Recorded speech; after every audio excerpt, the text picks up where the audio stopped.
மலேசிய மாண்புமிகு அமைச்சர் யுவனேஸ்வரன் காமராஜ் அவர்களுக்கு பாராட்டு தெரிவிக்கின்ற இந்த விழாவில் வரவேற்புரையாற்றிய திரு செல்வகுமார் அவர்களே,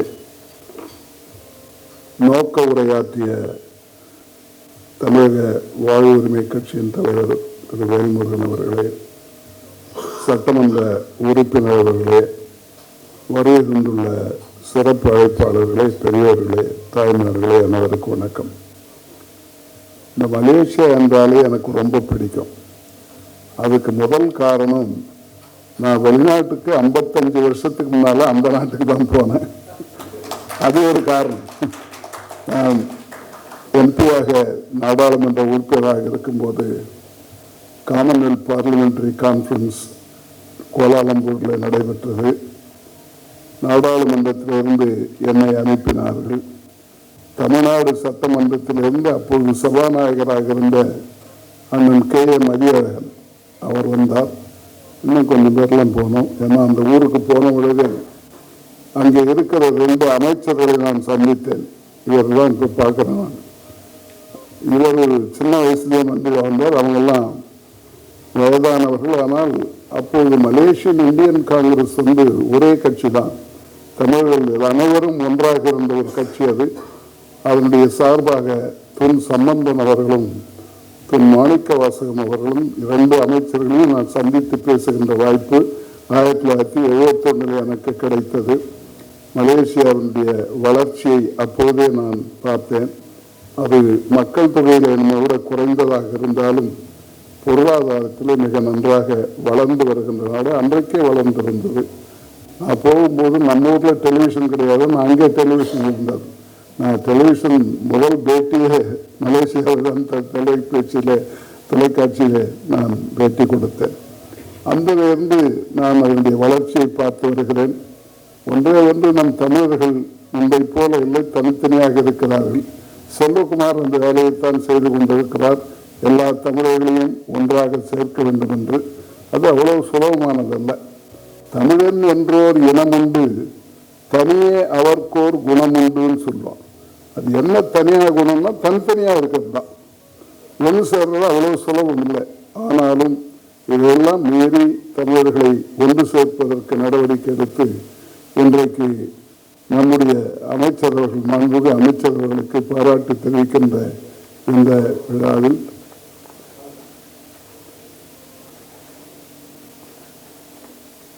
நம்முடைய முன்னாள் டிஜிபி அவர்களும் வருகை தந்திருப்பது மிகுந்த மகிழ்ச்சியாக இருக்கிறது.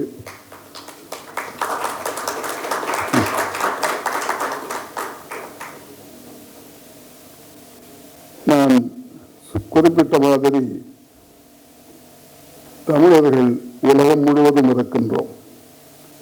மொத்தம் 193 நாடுகள் உலகத்தில். இதில் 160 நாடுகளில் தமிழ் மொழி பேசுபவர்கள் வாழ்கிறார்கள். 100 நாடுகளுக்கு மேலே குடியுரிமையை பெற்றிருக்கின்றார்கள். எனக்கு முன்னாலே செல்வகுமார் அவர்கள் சொன்னது போல எல்லா இடத்திலும் தமிழர்கள் ஆங்காங்கு நாடாளுமன்றத்திலும் சட்டமன்றத்திலும் அமைச்சரவையிலும் வந்திருக்கின்றார்கள். அவர்களெல்லாம் ஒன்று கூட்டுவதற்கு ஒரு ஆண்டுக்கு ஒரு முறை செல்வகுமார் நடவடிக்கை எடுப்பது மிகுந்த வரவேற்புக்குரியது, மகிழ்ச்சிக்குரியது. தமிழ்நாட்டில் இங்கே வந்த பிறகுதான் பாலாஜியை நான் பார்த்தேன். இந்த ஊரில் நீதி கட்சி என்ற ஒரு கட்சி இருந்தது. எத்தனை பேர் நீங்கள் படிச்சிருந்தது? Justice party. 1920 இருந்து 1937 வரை அவர்கள் ஆளுங்கட்சியாக இருந்தார்கள். நம்ம ஊரில் வந்து தமிழன் தெலுங்கன் அப்படின்ற வித்தியாசமே கிடையாது. காரணம், இங்கே இருக்கிற தெலுங்கு பேசுபவர்களோ அல்லது மற்ற கன்னடம் மலையாளம் பேசுபவர்களோ பேசுவார்களே தவிர எழுத பிடிக்க தெரியாது. அவர்களும் தமிழர்கள் தான். ஒரு நிகழ்ச்சி எனக்கு நினைவுக்கு வருகிறது. அந்த நீதி கட்சியை ஆரம்பித்து முதல் தேர்தலில் அவர்கள் வெற்றி பெற்றார்கள். அந்த கட்சிக்கு தலைவரே தெலுங்கு பேசுவார் தான். தியாகராய செட்டியார் என்பவர். டி நகர்னு இப்போ சொல்கிறோமே, அது அவருடைய பெயர் தான், தியாகராய நகர் என்பது. பல பேருக்கு தெரியாது. அவர்தான் கட்சியின் தலைவர். கவர்னர் அவரை அழைத்து நீங்கள் மந்திரி சபை அமைக்க வேண்டும் என்று சொன்னார். இவர் சொன்னால் எனக்கு நேரம் கிடையாதுன்னு சொல்லிட்டார். என்னால் அமைச்சராக இருக்க முடியாதுன்னு சொல்லி அவருடைய கிளாஸ்மேட் ஒருத்தர் சுப்பராயல் ரெட்டியார்னு பேர், கடலூர், அவர் லண்டன்ல 2 பேரும் ஒன்னா லா படிச்சவங்க, அவரை கொண்டு வந்து முதலமைச்சர் ஆக்கினார். நம்ம ஊர்ல அப்படியே ஒரு தலைவர் இருந்திருக்காங்க. எனக்கு பதவி வேணாம்னு சொல்லி தன் ஃப்ரெண்டை கொண்டாந்து, அப்போது பிரீமியர்னு பேர் சீஃப் மினிஸ்டர், அப்போ மெட்ராஸ் ஸ்டேட், தென்னிந்தியா முழுவதும் ஒரே ஒரு மாநிலம், ஹைதராபாத், மைசூர், திருவாங்கூர், கொச்சின் போக மிச்சம் இருந்த அவ்வளவும் ஒரு மாநிலமாக இருந்த காலம். நம்முடைய மேற்கு பார்டர் மங்களூர், கிழக்கு பார்டர் இந்த இப்போது ஒரிசாவில் இருக்கிறது, என்ன மாவட்டம், கஞ்சம் டிஸ்ட்ரிக்ட், நம்ம விவிகிரி அந்த மாவட்டத்தை சேர்ந்தவர். அதனால அவரை மதராசின்னு சொல்லுவாங்க. அப்படி அந்த காலத்தில் எல்லாமே ஒன்றாக இருந்தோம். அதற்கு பிறகுதான் தனித்தனியாக மாகாணங்கள், தமிழ்நாடு என்றும் ஆந்திரா என்றும் கர்நாடகா என்றும் கேரளா என்றும் பிரிந்தது. நான் இதை குறிப்பிடுவதற்கு காரணம், மலேசிய நாட்டிலே முக்கியமாக 3 இனங்களை சார்ந்தவர்கள் வாழ்ந்து கொண்டிருக்கிறார். மலையாள பேசிக்கொண்டு இருக்கிறார்கள், சீனர்கள் இருக்கிறார்கள், தமிழர்கள் இருக்கிறார்கள். அங்கே இந்தியர்கள் என்று சொல்வது கிட்டத்தட்ட தமிழர்கள் தான். இவர்கள் 3 ஒன்றாக சேர்ந்துதான் அந்த நாட்டை நடத்தி கொண்டிருக்கிறார்கள். அது தமிழர்களுக்கும் தமிழுக்கும் உரிய பங்கு தருகின்ற முதல் நாடு மலேசிய நாடு தான், இந்தியாவுக்கு வெளியே. மற்ற நாடுகள் எல்லாம் அந்த அளவுக்கு, ஓரளவுக்கு சிங்கப்பூரிலேயும் இலங்கையிலேயும் உண்டு. நிச்சயமாக மலேசியாவிலே தான் எல்லா இடத்திலும் தமிழ் படிக்கின்ற வாய்ப்பு இருக்கின்றது. அப்படிப்பட்ட தமிழுக்கு சொந்தக்காரர்கள் இன்றைக்கு ஒரு இளம் வயதிலேயே அமைச்சராக இன்றைக்கு வந்திருப்பது மிகுந்த நமக்கெல்லாம் மனநிறைவை தருகிறது. நான் 55 வருஷத்துக்கு முன்னால பார்த்தது, அவர்களெல்லாம் ஒரு வயதானவர்கள், இளைஞராக இன்றைக்கு நான் பார்க்கிறேன். மலேசியாவில் இதற்கு மிகப்பெரிய எதிர்காலம் இருக்கிறது. மலேசியாவுக்கு எதிர்காலம் உண்டு. அந்த நாட்டுடைய பிரதமராக இருப்பவர் மிகவும் சிரமப்பட்டு வந்தவர். பல்லாண்டு காலம் அவரை சிறையிலேயே வைத்து விட்டார். அன்வர் அவர்களை, மாண்புமிகு அன்வர் அவர்களை இன்றைக்கு பிரதமராக வந்திருக்கிறார்கள். நல்ல முறையில் அந்த ஆட்சி நடைபெற்றுக் கொண்டிருக்கிறது. ஒரு அரசியல்வாதி எப்படி இருக்க வேண்டும் என்பதை இவங்கே குறிப்பிட்டார்கள். எவ்வளவு எளிமையாக இருக்க வேண்டும் என்பதை எடுத்து சொன்னார்கள். இங்கே ஒரு காலத்தில் அப்படித்தான் இருந்தது, இப்போ கொஞ்சம் மாறிவிட்டது. அண்ணா காலம், நான் ஒரு 60 ஆண்டு காலமாக அரசியலை பார்ப்பவன்.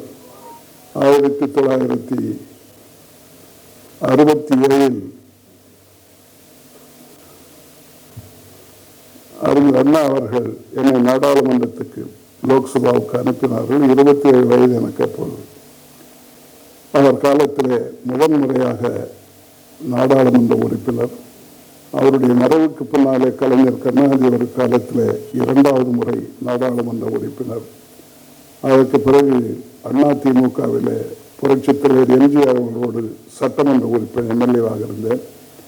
கட்சி 2ஆக உடைந்து 1989 எல்லாம் தோற்று போனோம். இரட்டையிலேயே போய்விட்டது. ஜெயலலிதா ஒரு கட்சி என்றும் ஜானகி அம்மா ஒரு கட்சி என்றும் பிரிந்து நான் அப்போது ஜெயலலிதா அம்மாவோடு இருந்தேன். எங்களுக்கு சேவல் சின்னம், அவர்களுக்கு இரட்டைப்புறா சின்னம், 2 பேரும் தோற்று போனோம். இதை கொஞ்சம் பேர் ஜெயிச்சோம். அதற்கு பிறகு 2 பேரும் ஒன்று சேர்ந்து 1991 மெஜாரிட்டி கிடைத்தது. அப்போதுதான் நான் அமைச்சரானேன் இந்த அம்மாவோடு. ஆக 4 முதலமைச்சரையும் பார்த்துட்டு நான் வெளியே வந்து விட்டேன். நான் இப்போது அரசியலே இல்லை.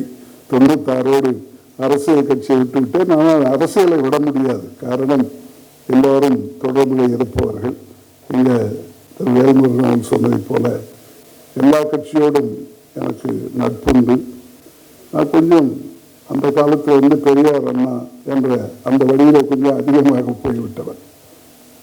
பதவி ஏற்கும் போது எனக்கு தனியாக பதவி ஏற்புழா எல்லோருக்கும் கொடுக்குறப்ப எனக்கு கொடுக்கலன்னா ஜெயலலிதா அம்மா தனியாக ஒரு 3 மாதம் கழித்து என்னை அமைச்சராக்கினாங்க.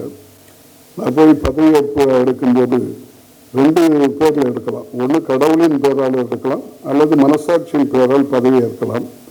நான் மனசாட்சியின் பேரால் பதவியேற்றேன். முடிச்சுட்டு கையெழுத்து போட்டு கவர்னரோட கை கடிக்கிட்டு வந்தோடனே ஜெயலலிதா அம்மா கிட்ட வந்து, என்ன உங்களுக்கு கடவுள் நம்பிக்கை கிடையாதா அப்படின்னு கேட்டாங்க. நான் நேரடியாக பதில் சொல்ல, நான் சொன்னேன் ரொம்ப நாளாக நான் பெரியார் அண்ணான் அப்படியே வந்துட்டேன் அப்படின்னு சொன்னேன். அது மாதிரி அந்த கொள்கைகள் தான் அப்படியே வைத்திருக்கிறேன். ஆனாலும் எல்லோரும் தமிழ்நாட்டில் ஒரு முன்மாதிரியாக இருக்க வேண்டும் என்று நான் விரும்புகின்றேன். இந்தியாவுக்கு அந்த வாய்ப்பு இருக்கிறது. அதற்கு தமிழ்நாடு முன்னணி மாநிலமாக வர வேண்டும். பொருளாதாரத்தில் நாம் இன்னும் பின்தங்கி இருக்கிறோம். அதற்கு முக்கிய காரணம் கல்வியிலே பின்தங்கி இருப்பது தான். எத்தனை பேர் அதை பார்த்திருக்கிறீர்களோ தெரியாது. உயர்கல்வி, ஹையர் எஜுகேஷன் என்று பார்த்தோமானால் நம்முடைய GER கிராஸ் என்ரோல்மெண்ட் ரேஷியோ 28% தான். வளர்ந்த நாடுகளெல்லாம் 60% 100% வரை இருக்கிறது. ஒரு காலத்தில் நம்மோடு இருந்த சீன நாடு இப்போது 60% தாண்டி விட்டது. நாம் இப்போதுதான் 28க்கு வந்திருக்கிறோம். எங்கே கல்வியை பின்தங்கி இருக்கிறதோ அங்கே மக்களும் பின்தங்கி இருப்பார்கள். அதை நீங்கள் அளவுகோலாக பார்த்தால் பெர் கேபிட்டா இன்கம் பார்த்தால் தெரியும். தனிநபர் வருமானம் மலேசியா நம்மை விட மேலே இருக்கிறது. காரணம், நம்மை விட கல்வியில் அவர்கள் மேலே இருக்கிறார்கள். நாம் இன்றைக்கு $3000 வந்திருக்கிறோம். நம்முடைய தனிநபர் வருமானம் இந்தியாவில் $3000. வேர்ல்டு ரேங்கில் பார்த்தீங்கன்னா 147வது இடத்துல இருக்கிறோம். மொத்த வருவாயில பார்க்கும்போது 5-6வது இடத்துல இருக்கிறோம் டோட்டல் GDPயில். கல்வி இல்லாத காரணத்தால் நாம் பின்தங்கி 147வது இடத்துல பெர் கேபிட்டா இன்கம்ல இருக்கிறோம். இது மாற வேண்டுமானால் கல்வியை எல்லோருக்கும் கொடுக்க வேண்டும். இதுவரை இந்தியாவிலே எந்த அரசாங்கமும் எல்லா இலவசமும் கொடுக்குறேன்னு சொல்லுவாங்க. வேட்டி கொடுக்குறேன், சேலை கொடுக்குறேன், கிரைண்டர் கொடுக்குறேன், மிக்சி கொடுக்குறேன்னு சொல்லுவாங்க. கல்வி கொடுக்குறேன்னு ஒருத்தம் சொல்ல மாட்டாங்க. நாமும் கேட்க மாட்டோம். ஏதாவது கொடுக்கறத வாங்கிட்டு ஓட்டு போட்டுருவோம். இந்த முறை தான் மாறி பணம் வாங்காத கொடுக்காத ஆளுக்கு ஓட்டு போட்டு இதுதான் நீண்ட நாள் கழித்து 30-40 ஆண்டுகள் கழித்து. அப்பெல்லாம் எப்படி பண்ணுவாங்கன்னா பை எலெக்ஷனில் மட்டும்தான் காசு கொடுப்பாங்க. பொது தேர்தலில் காசு கொடுக்கறது இல்லை. நான் சொல்றது 20-30 ஆண்டுகளுக்கு முன்னால். இப்போது எல்லோருமே பணம் கொடுக்கிற ஒரு சூழ்நிலை வந்துவிட்டு இது ஒரு முக்கிய இதை ஒரு நல்ல மக்களாட்சி என்று சொல்ல முடியாது. மக்களாட்சி 2 விதமாக பிரிப்பார்கள். ஒன்று ஃபுல் டெமோக்ரஸி, இன்னொன்று ஃபிளாட் டெமோக்ரஸி. நாம் 2வது ஃபிளாட் டெமோக்ரஸியில் இருக்கிறது. ஃபுல் டெமோக்ரஸி இல்லை. அந்த ஃபுல் டெமோக்ரஸி ஆகணும்னா மக்கள் அவர்களாக வாக்களிக்க வேண்டும். அதே போல் அரசியல் கட்சிகள் இருக்கலாம். ஆனால் ஆட்சிக்கு வந்த பிறகு அமைச்சர்கள் தன்னுடைய அரசியல் கட்சியை மறந்துவிட்டு மக்களுக்கு பணியாற்ற வேண்டும், பொதுமக்களுக்கு சொந்தமாக வேண்டும். அது இன்னும் இந்தியாவில் நடக்கவில்லை. மேலேயும் நடக்கல, இங்கேயும் நடக்கல. இதெல்லாம் மாறினாதான் நாம் முழு மக்கள் ஆட்சியாக முடியும். இதெல்லாம் வர வேண்டுமானால் மக்களுக்கு விழிப்புணர்ச்சியை ஏற்படுத்த வேண்டும். Eternal vigilance is the price of liberty என்று குறிப்பிடுவார்கள். அப்படிப்பட்ட விஜிலன்ஸ் வர வேண்டுமானால் மக்களுக்கு கல்வியை தர வேண்டும். அந்த கல்விக்கு முக்கியத்துவம் அளிக்க வேண்டும். புதிதாக நம்முடைய தமிழ்நாட்டில் அரசு வந்திருக்கிறது. காசு செலவழிக்காமல் ஒரு அரசு நீண்ட நாள் கழித்து வந்திருக்கிறது. அவர்கள் அதை உணர்ந்து கல்வியை கொடுப்பார்கள். நிச்சயமாக நாம் முதல் மாநிலமாக இருக்க வேண்டும் என்று நான் விரும்புகின்றேன். அண்மையிலே நம்முடைய பிரதமர் அவர்கள் மலேசிய பிரதமராக இன்றைக்கு தான் அமைச்சர் அவர்கள் சொன்னார்கள். அவர் வரும்போது நிச்சயமாக தமிழ்நாட்டுக்கு வர வேண்டும். அவருக்கு நாம் அனைவரும் மரியாதை செலுத்த வேண்டும் என்று கேட்டுக்கொள்கிறேன். இளம் வயதிலேயே அமைச்சராகி ஒரு நல்ல நோக்கத்தோடு மக்களுக்கு பணியாற்ற வேண்டும் என்ற நோக்கத்தோடு பணியாற்றி கொண்டிருக்கிற புவனேஸ்வரன் காமராஜ் அவர்களுக்கு என்னுடைய வாழ்த்துக்களை சொல்லி இந்த வாய்ப்பை தந்த திரு வேல்முருகன் அவர்களுக்கும் செல்வகுமார் அவர்களுக்கு நன்றியை கூறி விடைபெறுகின்றேன். வணக்கம்.